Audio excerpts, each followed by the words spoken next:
Hello बच्चों, आज का जो हमारा टॉपिक है वो है पौर जनपद। बच्चों, जिस प्रकार से प्राचीन भारत में सभा एवं समिति नामक दो जन संस्थाएं थीं, उसी प्रकार पौर जनपद भी एक संस्था थी।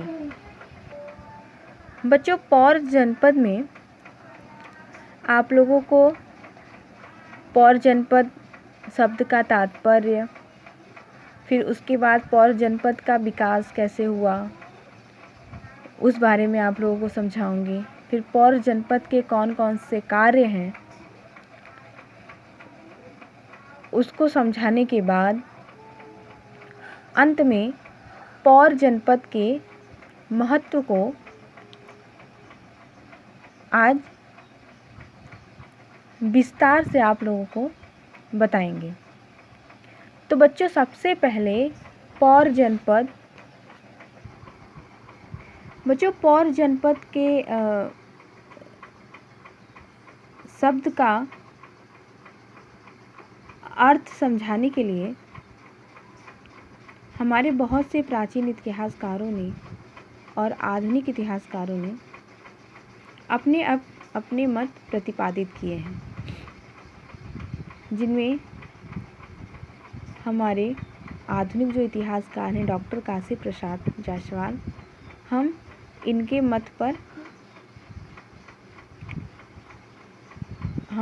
मत को समझते हुए पौर जनपद के अर्थ को समझेंगे। बच्चों, हिंदू राज्यशास्त्र के अंतर्गत डॉक्टर काशी प्रसाद जायसवाल ने कतिपय ग्रंथों में उपलब्ध साक्ष्यों के आधार पर पौर जनपद को विशेष मान्यता प्रदान किया है। उन्होंने इस मत को प्रतिपादित करते हुए यहाँ तक कह दिया है कि पौर जनपद राजकीय अधिकारियों पर सशक्त नियंत्रण थे, अर्थात जो राजकीय अधिकारी थे उन पर नियंत्रण का कार्य कौन करता था? ये जो पौर जनपद थे ये करते थे।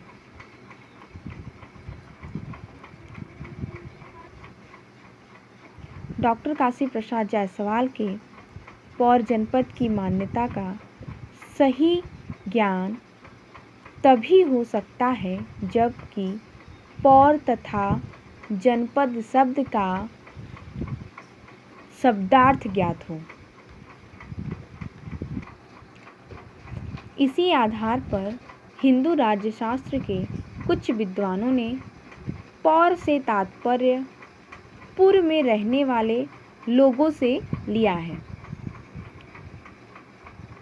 परंतु डॉक्टर काशी प्रसाद जायसवाल ने इसका तात्पर्य अन्य दृष्टिकोण से लगाया है कि राष्ट्रविधान के नियमों में पौर नामक संस्था जनपद संस्था की बहन है।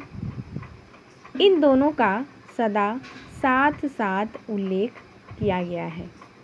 यह संस्था राज्य के समस्त नगरों से संबंध रखती है। ऐसा मत कुछ भारतीय लेखकों का भी है। डॉक्टर जायसवाल ने जनपद के अर्थ की व्याख्या जन और जाति का निवास स्थान बताया है। ईसा पूर्व 600 से 600 ईस्वी तक राज्य के दो विभाग हुआ करते थे, एक राजधानी और दूसरा देश। राजधानी को पुर या नगर कहते थे और जनपद को देश कहते थे। अर्थात जो राजधानी है उसे पुर कहा गया है और जो जनपद है उसे देश कहा गया है। बच्चों अभी तो हम लोगों ने पौर जनपद के शब्द का अर्थ समझा, उसके तात्पर्य को जाना। अब हम नेक्स्ट पॉइंट पे चलते हैं, जो है पौर जनपद का विकास। बच्चों वैदिक काल में पौर जनपद नामक किसी भी प्रकार की राजनीतिक संस्था का अस्तित्व नहीं था, क्योंकि वैदिक सभ्यता मुख्यतः ग्रामीण थी, जिसमें पुर या नगर का विशेष स्थान नहीं था।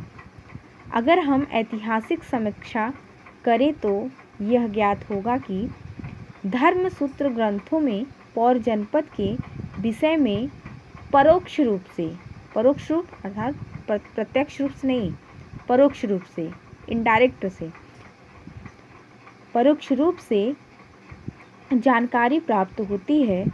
इसी प्रकार वशिष्ठ धर्मसूत्र से यह ज्ञात होता है कि राजा को मंत्रियों और पौरों के साथ अपने कार्यों का संपादन करना चाहिए। परवर्ती काल में पौर जनपद का अस्तित्व था, जैसा कि तत्कालीन ग्रंथों के अध्ययन करने पर स्पष्ट हो जाता है कि रामायण, महाभारत, बौद्ध ग्रंथ, स्मृति, अशोक के अभिलेख और शूद्रक द्वारा रचित मृच्छकटिकम आदि उपयुक्त शासकों को दृष्टिगत रखते हुए यह अभिमत किया जा सकता है कि पौर जनपद नामक संस्था प्राचीन काल में अस्तित्व में थी, जिसकी विभिन्न कालों में पृथक पृथक नामों से जाना गया है, जैसे कि पौर जनपद, संघ व देश, पौर सभा जनपद व नागरिक, नैवम आदि जनपद के ही पृथक पृथक नाम हैं। अब जो मोस्ट इम्पॉर्टेंट है पौर जनपद के कार्य। बच्चों अभी तक तो हम लोगों ने पौर जनपद का तात्पर्य जाना, फिर पौर जनपद का विकास कैसे हुआ इसके विषय में जाना। जो मोस्ट इम्पॉर्टेंट है, जो आपके एग्ज़ाम में क्वेश्चन बनता है, वो है पौर जनपद के कार्य। तो बच्चों पौर जनपद के कार्य के विषय में इतिहासकार काशी प्रसाद जायसवाल ने विभिन्न राज्यशास्त्र संबंधी ग्रंथों के आधार पर पौर जनपद के कार्य को बताया है। सुविधा की दृष्टि से पौर जनपद के कार्य को मुख्यतः 3 भागों में बांटा जा सकता है, जैसे कि शांति कार्य, आर्थिक कार्य और धार्मिक कार्य। और बच्चों इस प्रकार उनके जो निम्नलिखित कार्य हैं, पौर जनपद के जो निम्नलिखित कार्य हैं, उसकी गणना हम लोग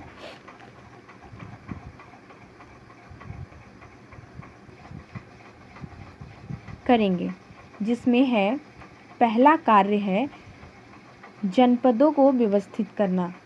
पौर जनपदों का जो पहला प्रमुख कार्य है वो है जनपदों को व्यवस्थित करना। बच्चों पौर का महत्वपूर्ण जो कार्य था वह संस्था जनपदों की विशिष्ट व्यवस्था करती थी, अर्थात जो पौर जनपदों का जो प्रमुख कार्य था उनका यह दायित्व था कि वह जनपदों का विशिष्ट रूप से व्यवस्था करें। और जो नेक्स्ट कार्य है बच्चों जनपदों का, पौर जनपदों का, वो है नागरिकों की संपत्ति बल वृद्धि संबंधी कार्य।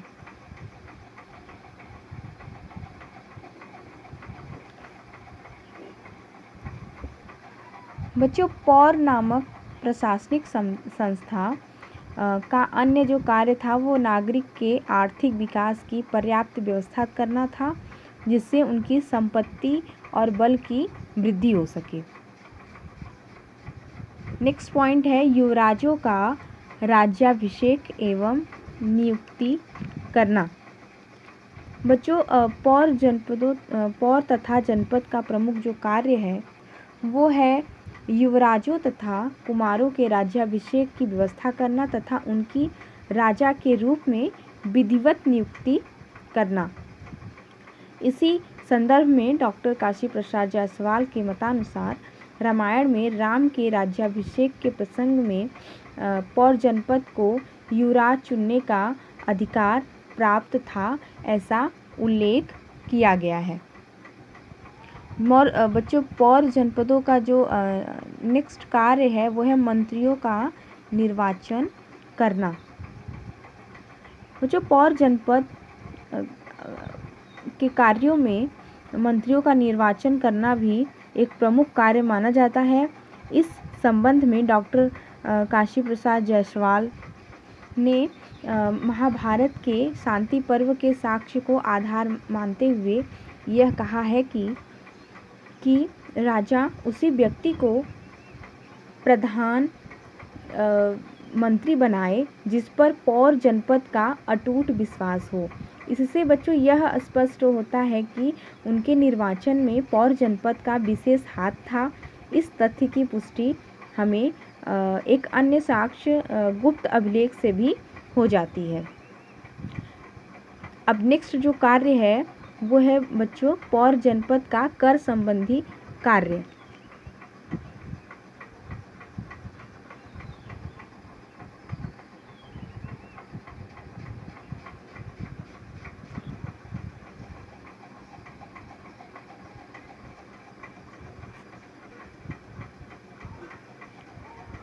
अनुरूप कार्य नहीं करता था तो वो उसको राजगद्दी से उतार भी सकते थे और पुनः राजगद्दी पर बिठा भी सकते थे। बच्चों, ये जो कार्य थे इससे यह स्पष्ट हो रहा है कि जो राजपथ नियंत्रण का संबंधी जो कार्य थे वो पौर जनपद के द्वारा ही किया जाता था। राजा पौर जनपद के समक्ष उपस्थित भी होता था और राज्य की स्थिरता और विनाश दोनों पौर जनपद के सदस्यों के कृपा दृष्टि पर निर्भर होते थे। अब तक तो बच्चों हम लोगों ने पौर जनपद के कार्य को जाना और समझा। अब अंत में पौर जनपद का महत्व क्या है इस विषय में समझ लेते हैं। बच्चों, पौर जनपद के महत्व पर प्रकाश डालते हुए डॉक्टर काशी प्रसाद जायसवाल ने यह मत व्यक्त किया है कि पौर जनपद नामक संगठन था जो राजा को पदच्युत कर सकता था, जो राज्य सिंहासन के लिए उत्तराधिकारी निर्वाचित करता था, जिससे प्रजा नम्रतापूर्वक कर लगाने के लिए अनुमति मांगती थी, जिससे सार्वजनिक घोषणाओं में उसकी प्रशंसा की जाती थी, जिसके कोष में प्रांतीय शासकों का बच्चों कोष नहीं, यहाँ पे रहेगा जिसके कोप से अर्थात गुस्से से, जिसके कोप से प्रांतीय शासकों का सर्वनाश हो जाता था और जो राजा के हित के विरुद्ध भी कानून बना सकता था। यह एक ऐसी संस्था थी जिसे हम हिंदू समस्त अधिकारों से परिपूर्ण पार्लियामेंट जो संसद है कहीं तो अनुचित नहीं होगा। आधुनिक युग में जो संसद है, अगर हम पौर जनपद को आधुनिक युग का संसद कहे तो यह कहना अनुचित नहीं होगा। तो बच्चों, अब आप लोगों ने इतना समझ लिया कि ये पौर जनपद एक संस्था थी, एक संगठन थी जो राजकीय अधिकारियों पे नियंत्रण का कार्य करती थी, जो राजकुमारों या युवराज को सिंहासन पर भी बिठाती थी, सिंहासन से हटा भी सकती थी और नागरिकों की संपत्ति और बल वृद्धि के संबंधित भी कार्य करती थी, मंत्रियों का निर्वाचन भी करती थी और कर संबंधी कार्य, राजा पर नियंत्रण का कार्य, ये सब कार्य पौर जनपद के प्रमुख कार्यों के अंतर्गत आता था।